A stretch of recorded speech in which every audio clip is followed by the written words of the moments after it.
of the Let's Go podcast. We continue on here with the 91st episode. We've just had on the boys from the Rise to Fly Black Sox, and they told us about their team and how they expect to win the championship. And now we get to have the captain, the one and only Brian Cohen. Welcome back for his first time this year Yes. first time since losing the championship, representing the Jewels by DK Hungry Hippos. We got two amazing not only teams but sponsors, Rides to Fly and Jewels by DK, two extremely useful and awesome sponsors involved in this championship as well.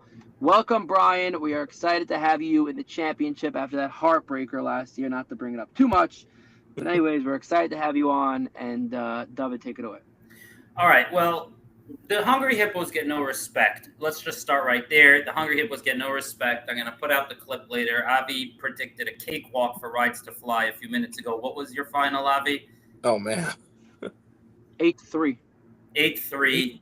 Really? I think. Was it 8-3 or 9-4? I think it was the 8-3. Hippos go into an amazing Robins team last year in the semis that, I predicted them to get beaten down, and they lost on they lost on a play that could have gone either way, from what I recall. The Robins team was so good they were banished to the A-League. They come into the season and get the 7 seed, 7 in the power rankings to start the season, Mr. Edelman. Even going into the last week, Avi, the podcast, I've learned my lesson. I said it's going to be a closer game, but Cobra's going to win without too much trouble. I didn't predict a beatdown or anything like that. I think I said it'll be 9-5 Cobra, something along those lines. I don't remember exactly. And then you guys did it again. When I looked at my phone, it was my son's Upsharon last Sunday. I looked at my phone, and it says like 2 up in the 9th. I was like, holy shit, it's happening. And then Yona Berger wants to know if Brian will be signing autographs by the championship game.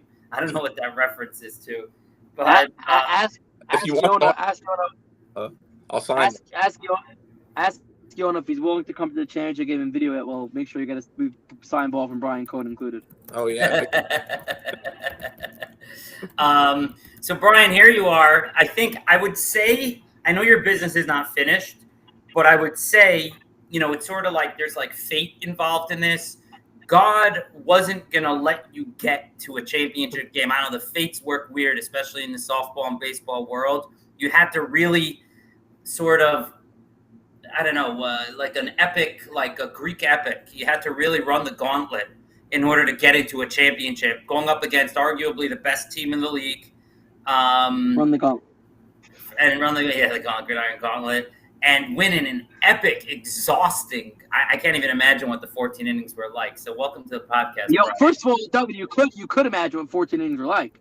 You were a part of it. That Robins game, I could, yeah. Yeah, it was a crazy. No one else can. No one else can. So Brian, go ahead. Yeah, it was a crazy game. Just to comment on what you guys were talking about before about your predictions for next week. It seems like Avi's been 0 for 2 on our playoff run. He did predict us to beat the Grasshoppers, but he thought it would be a close game, and it wasn't. And then, if I recall, you originally were thinking about having it be more of a blowout versus the Chihuahuas, and then you kind of made it into a close game, but still wrong. So I'm hoping that your streak of being wrong about us continues. It's funny. I've had 2 polar streaks. I had a streak of being wrong about you guys, but I've also had a streak about being right about the Black Sox, which is really why I have no choice but to make the prediction that I'm making. Hopefully it'll come full circle and not burn up my face. But let's see. I won't be there, so I'm not. No one can blame me for influencing anybody using any commissioner influence. No, even the last game versus the Black Sox, it was pretty close until the end. It was a little back and forth, and then it became. I'm pretty sure we tied it at 7 at one point. With maybe the 7th inning, it was like 7-7, and then we just had that was probably which game are you talking about? When we played versus you guys earlier this year versus the Black Sox. Oh yes. You guys won by 5, but I wouldn't say that it was necessarily like a blowout. It was a weird game. It was a weird game. It was a very weird game. It was pretty cold. It was windy. It was rainy. It was rainy. They ended the game after the 8th inning, I believe. What happened was we were up by like 5 runs at that point, and we put some men on base, and it was pouring, so the ump just called it. If it was a close game, I imagine you guys would have wanted us to continue, or I don't know. I know in the rule book, I you don't have always to, but- tell the umpire like safety first, but yeah, I mean we would have wanted to continue, but I'm not going to argue with the ump if they call the game for safety purposes. Right. So walk us through your epic playoff game. Yeah, I mean it was a crazy game. So Brian, I'm pumped to hear about this. I'm so mad I missed it. I mean, like, I'm there's so so much- mad I missed it. I've been like trying to take like mental notes for the last few days. If we did this on Monday, I would have been probably get more, but like it's been a few days now.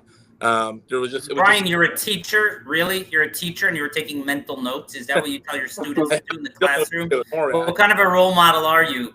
Okay, you post it. some actual physical notes too. Don't worry, okay? So in the bottom of the first inning, we get like 2 quick outs. And then, we had a misplay. There was a line drive, pretty like low sinking line drive, and we were a little too aggressive on the ball. It got by the outfielder, so it ended up as a home run. So right away, 1-0 Chihuahuas. So we were, that was pretty bad start to the game, but we were pretty confident the whole time. I'm pretty sure. Wait, what happened on that play? Zagelbaum hit like a low sinking line drive to the center fielder. He tried to catch the ball, but it bounced a little like in front of him, got under his glove, ended up rolling by, and all the way around. You want to be like technical, 3-base error.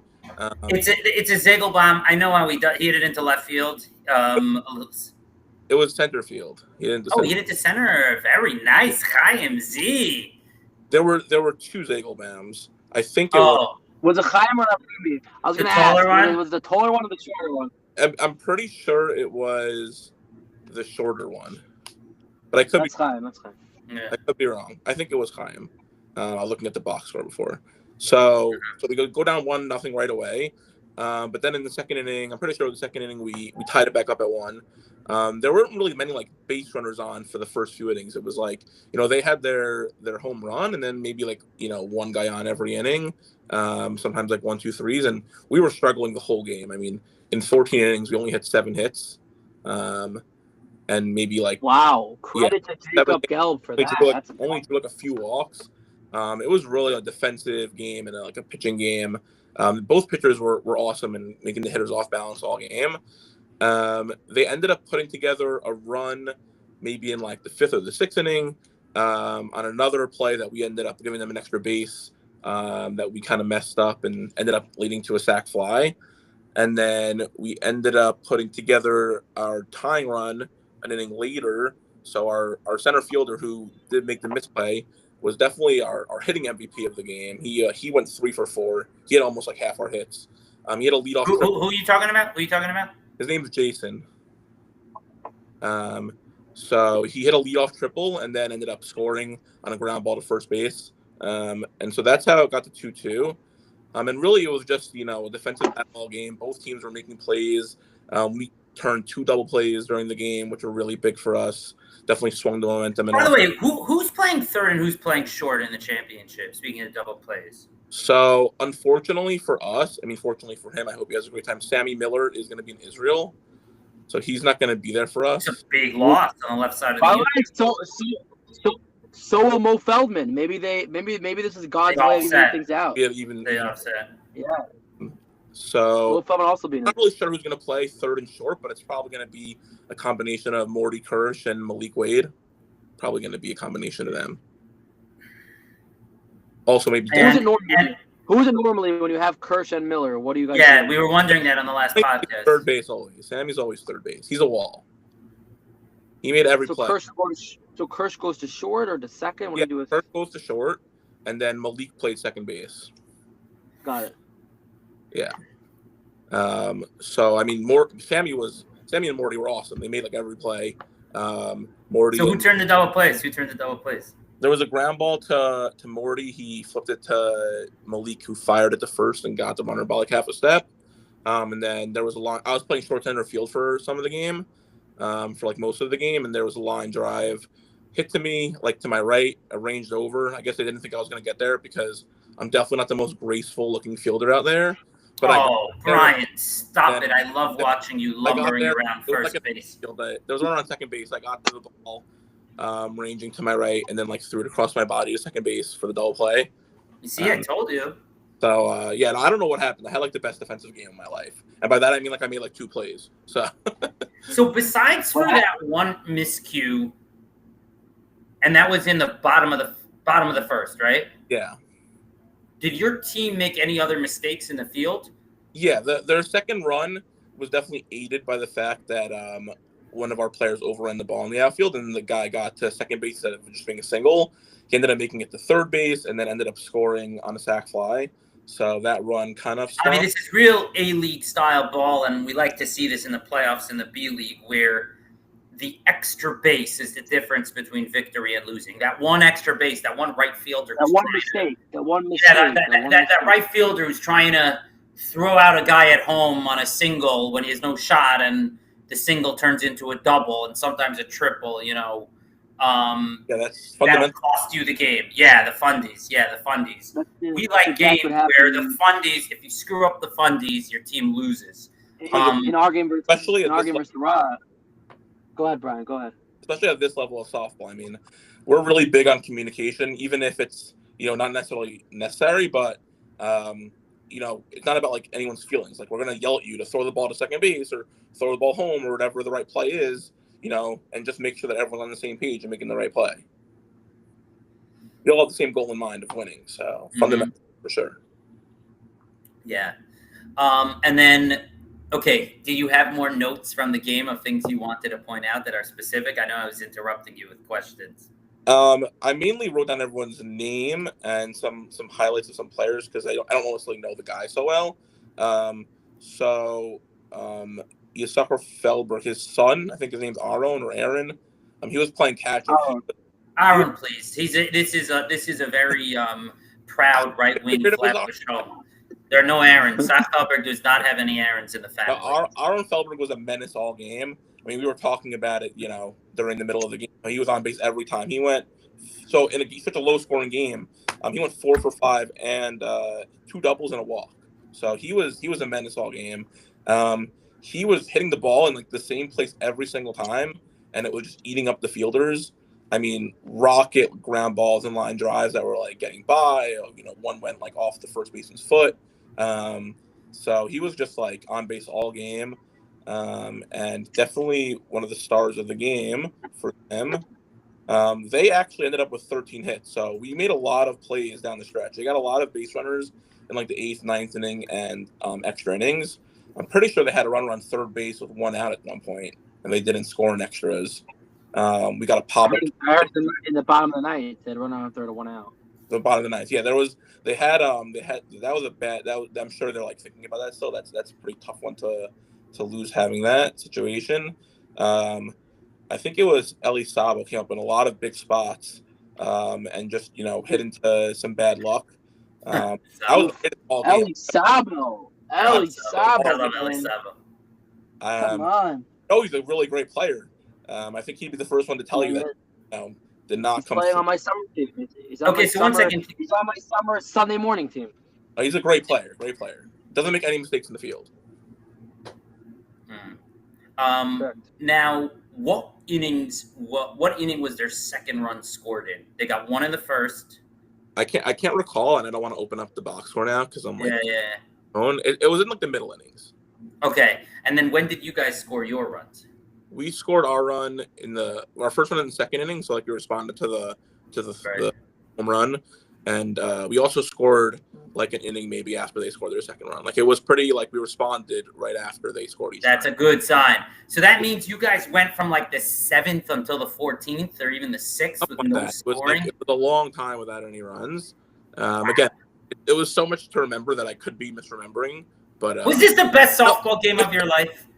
I mean, considering we won, yes. If it happens last year, then that would have been the best one.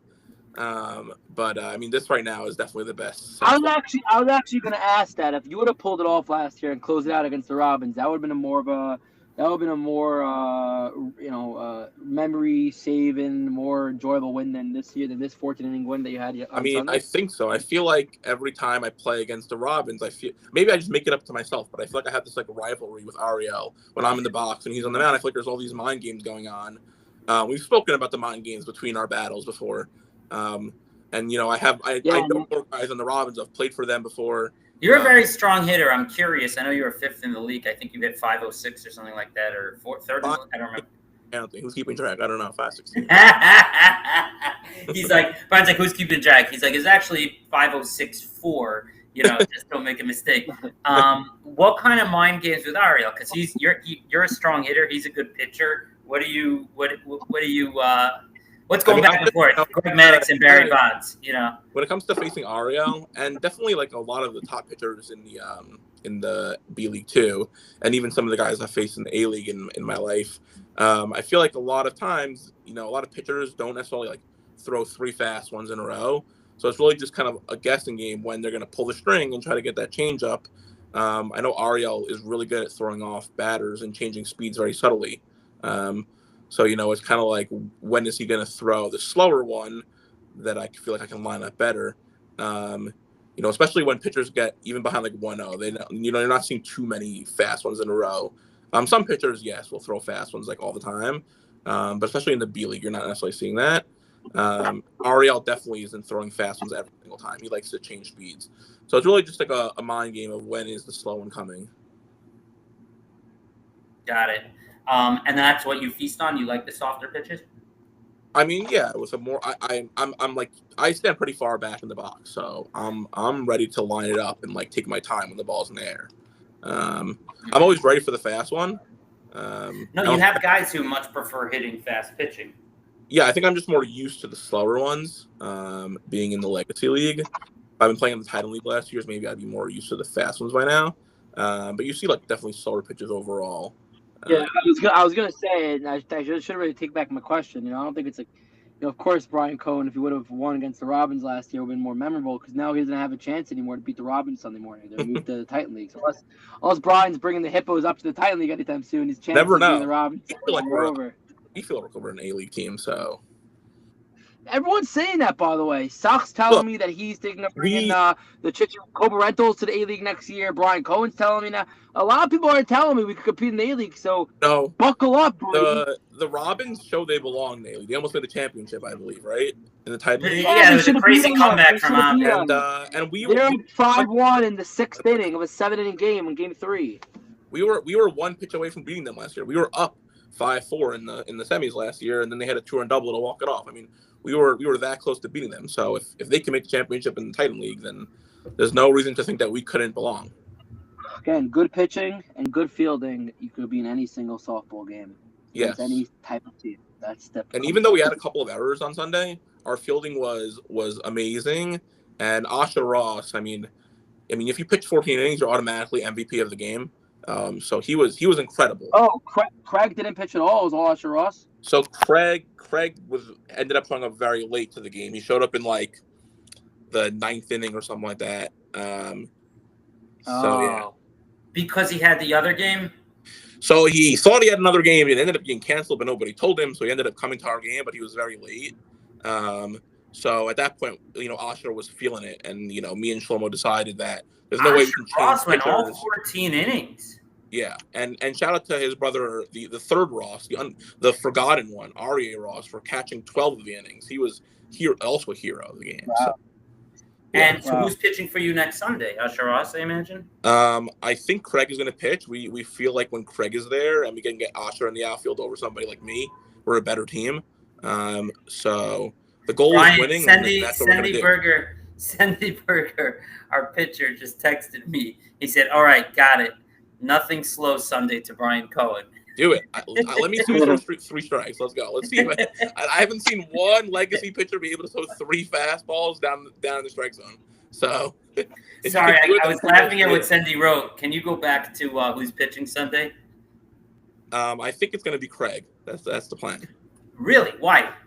I want to get Ross in the outfield. We can get both Ross in the outfield, and then we have Derek and we have Jason out there. I mean, if you hit the ball in the air, it's being caught, 100%. You have to hit it over everyone's head to get a hit in the outfield when we have those 4 guys. So, Brian, you're talking about becoming an A-League team. How's the housing market in Teaneck looking? And does that mean you're I don't know crossing 2 bridges to play softball? I don't want to get into what's going to happen next year. I have no clue what's really going to happen. I mean, the housing market is pretty bad. So No, I heard there's nothing on the market in Teaneck, and even when there is, you're gonna stress me out talking about houses, David. Don't okay, stress me sorry. out. I can't talk about houses. You get it enough from your wife, I'm sure. All right, good stuff. So, okay, so then you get in. So you go through the 7th, the 8th, the 9th, the 10th, the 11th, the 12th, the 13th, the 14th. Are people? Is either side putting up base runners? Are there any intense plays? Are there any close plays? Or it's just boring baseball, so to speak? I mean, we were not putting up base runners. We maybe got like 1 or 2 guys from the 10th to the 13th inning. Like really, like probably 2 or 3 of those innings were 1, 2, 3 for us. They were putting up base runners, definitely putting the pressure on. So it was definitely exciting. I mean, anytime you're in the semifinal game, extra innings, and there's guys on base, it's definitely exciting. And the intensity never stopped. We never felt like we were out of the game, even though we were having trouble getting guys on base and they weren't having as much trouble as us. We still felt pretty confident, and we knew that we would always be able to get out of the inning. Our defense was just incredible. What was the biggest jam you guys were in? Was it that runner on third, 1 out? Was that the closest they were to winning, or was it worse? That was probably the biggest one, considering that would have been a walk-off, right? That would have been. I'm pretty sure that would have been a walk-off in that situation. Right. So was there anything worse than extra innings? Did they threaten any worse than they did in the ninth? If I'm remembering correctly, they I think they had 2 innings where they got multiple guys on base, but we were able to get out of it, get like a pop-up here, like ground ball to Sammy. The reason why I run on third and less than 2 outs is such a huge thing to get out of, because you could score the run on an out. So a ground ball, that's why that was massive that you guys escaped. Yeah, we got Sabo to pop up to Osher in the infield, which just it was a huge momentum swing. We were so sure that the next guy was not going to get a base hit. Got it. And then okay, so who did you think was going to win in all those extra innings? We knew that we were going to win. We felt so confident. Me and Shlomo kept talking about how it's not happening again. We were at the same field. We were at Chestnut again. There was all this extra drama. The fates were there. It really felt like this was planned by Hashem, that we were at Chestnut in extra innings again versus the number 1 seed again. We were not losing this game. That game against the Robins went 10 innings. 10 innings, yeah. 10 innings, I remember. Yeah, okay. We were not losing. It was not happening. So how did you guys score the go-ahead run in the end? I mean, again, I said it was from Hashem. This was 100% from Hashem. It was the one bad play that the Chihuahuas made. Was it that tree stump in left field? Play one time. What did you say? The tree didn't come into play one time, although we were joking how it was going to be like a walk-off tree, walk-off single off the leaves, because that was the rules that it went off the leaves that the ump would just make a call. And we just weren't going to argue because argument. So we were joking how they're going to hit a ball, it's going to hit one leaf, and they're going to call it a single, and we're going to lose. But really, we felt confident we were going to win. So in the 14th inning, I'm pretty sure our first 2 hitters got out. We actually had Craig pinch hit for Ari Ross, and he hit a sharp. He's a nice hitter, Craig. Yeah, he hit a sharp ground ball to the opposite side. Second baseman made a good play. And then Jason, it was the one time he got out all game. He got out. So Osher gets on base. I can't remember if it was a walk or a single. I want to say it was a walk. It came back from 0-2. I think he came back from 0-2. Worked a walk. So he's dancing around at first base. So there's 2 outs. Runner on first. He's dancing around first base. Wait, who is this? Who's dancing? Osher Ross. So I talk about every game. So he's the one who made the play here. He's dancing around first base. Feldberg tries to pick him off. Gets over Mendy's head, goes down the right field line. He learned that from his dad. So Osher gets around to third base, and he makes a turn at third base. So the right fielder throws the ball home, and I can't it sounds like I'm making this up. Gelb and Feldberg run into each other, going for the ball. The ball scoots by. Goes into our dugout, and since he's already at third base, he gets awarded home, and that's how we scored our winning run. A 3-base error that was not even during a play. It was just from a pickoff attempt. That's crazy. 2 errors, 3 bases. Yeah, it was wild. Aaron Feldberg must have been very upset. I didn't hear this story. Yeah, I mean, I definitely was focused on our team, I don't know how he reacted after that happened. I mean, I imagine he's pretty upset. I mean, you feel like as the catcher, you got to make that throw to first base, be more catchable. I'm sure Mendy feels like he should have at least got a glove on it. And I'm sure the whole team probably feels like anyone involved in that play probably feels they should have done something better. I mean, they made 2 errors for 3 bases, so it was pretty bad for them. I'd be very disappointed. I'd still be having like nightmares about it right now if I was involved in that play. So yeah, it was pretty crazy. And then in the bottom of the 14th, we got 2 outs. They got a runner on base, and then we make the final play. Oh wait, they had a man on with 2 outs. What was it? I think Sabo had a line drive that made it to left field. Keeps him alive. Sabo's very pesky. Okay, yeah. Wow. Poking up a lot of times. Got a lot of big spots in this game. So he kept the last out on their side. And then I believe the last out would have been maybe it was Bienenstock. Noah? No, Bienenstock. Oh, I don't know. It was the 9 or the 10 team who made the last out. I believe it was a ground ball to Morty, who threw it over first base. I can't really remember exactly what happened. Did you guys celebrate, or you were too beaten? I was going to ask, how was the celebration? Were you guys too tired? We did celebrate.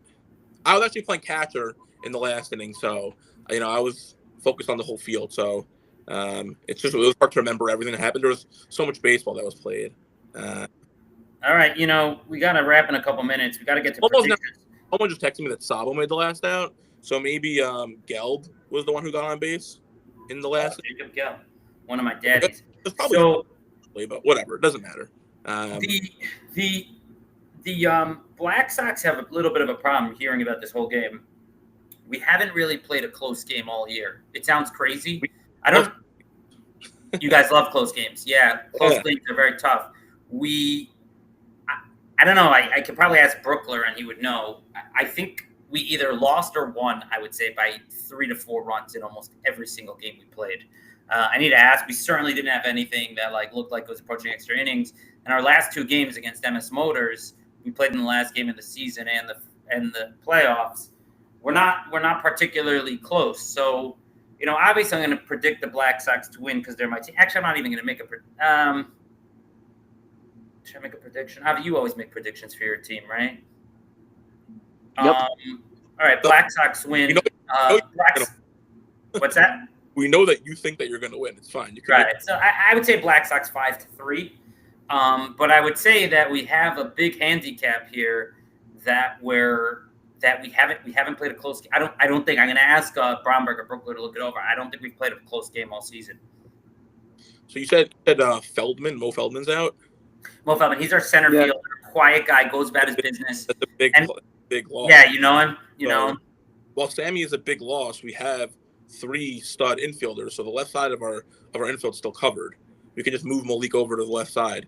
So if we're both missing guys, maybe that's we still will be able to be okay. I don't know who you guys have out there for. Yeah, it's a good question. Who's going to be in our outfield? We have Avi Crone, David Manella.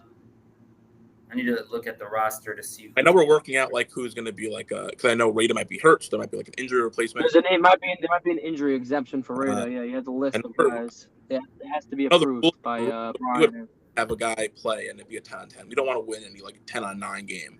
You know what I mean? So yeah, but you guys get to pick who it is, though. It has to be approved by you guys. Yeah, we're me and Shlomo are figuring that out. If Rada brings Ari, for example, Ari's playing on my championship. If Rada brings 2 absolute studs, you're not required to allow him to take a 10th because it's unfair to play 10-on-9. Yeah, it has to be someone that you feel like it's not going to be a game changer, obviously. Yeah, we're working on that. But it's interesting that you're missing a center fielder because this is a conversation on last year, David, of what's the most important position. So it's arguably the most important position in center field. That was that one part of the conversation. I remember well. You really liked that. You texted me about it afterward. Yeah, and we have a lot of guys. Even though we didn't get any hits, which was credit to the Chihuahuas. I mean, they have a way of making the field look really small when you're at bat.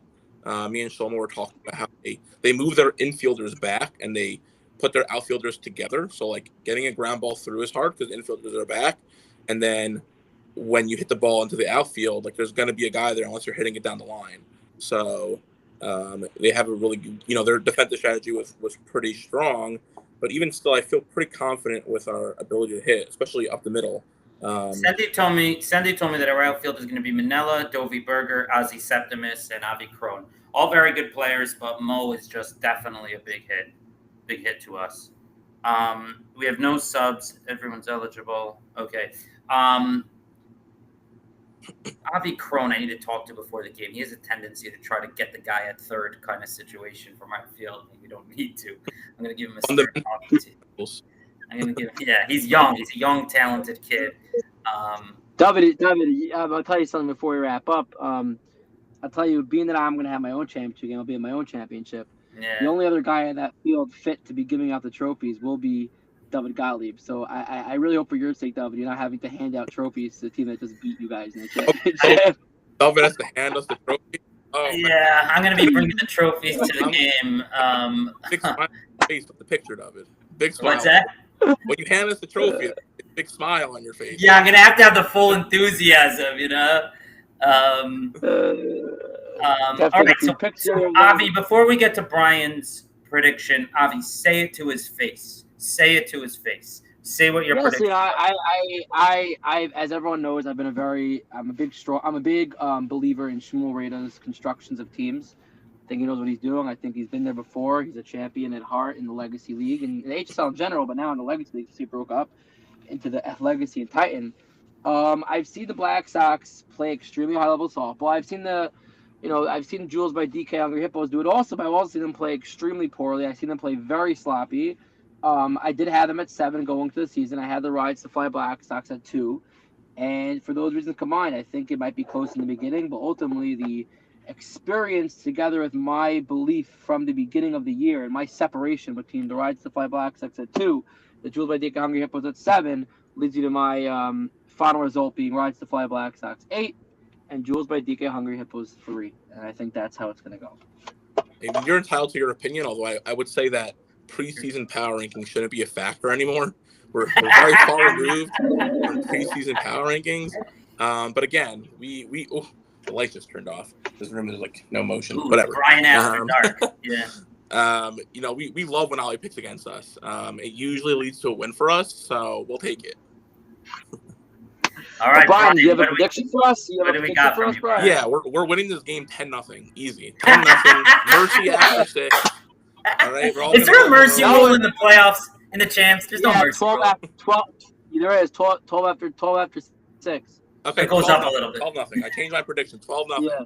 What inning, Brian? 6. 12-0 after 6. Okay. Oh, because that's when it'll end. No, but I meant when will the score? I'm making an executive decision. If that happens, you can play for free in HSL forever. Okay, I'll take it. I'll take that. All right, Brian, it's a great pleasure to have you on. People should know that Brian was the first ever Let's Go podcast guest. I think it was episode 2 or 3, something like that. I think episode 2. Whose idea was it to have guests? I don't remember. Episode 1 was a 2-parter. Episode 2, I think, was Brian's. I don't know. Well, the whole idea with this is to help build the community, right? It was to sort of make it more than just a game. So I think when we started this, the goal was to have people on and make people feel part of things.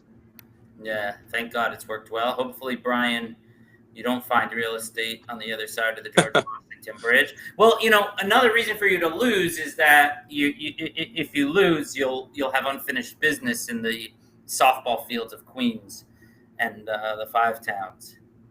Yeah, you'll find a way back if you lose, for sure. Looks like we lost Brian. All right, well, it's a good time to stop. Thank you. All right. Thanks.